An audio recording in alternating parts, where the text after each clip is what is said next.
अस्य श्रीनटेशसहस्रनाम महामालामन्त्रस्य सदाशिवऋषिः महाविराट्छन्दः श्रीमन्नटेश्वरो देवता। ॐ श्रीशिवाय नमः इति बीजम्। ॐ अनन्तशक्तये नमः इति शक्तिः। ॐ श्रीमहेश्वराय नमः इति कीलकम्। श्रीनटेश्वरप्रसादसिद्ध्यर्थे जपे विनियोगः।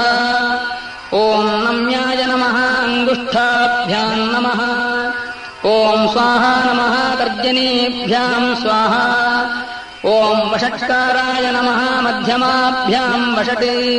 ॐ हुङ्काराय नमः अनामिकाभ्याम् हुम्।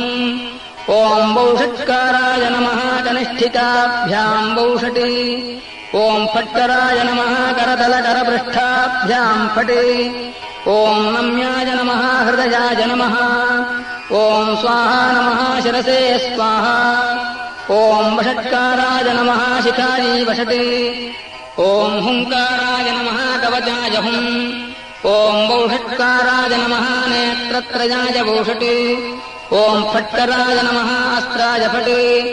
ॐ भूर्भुवस्सुवरो इति दिग्बन्धः।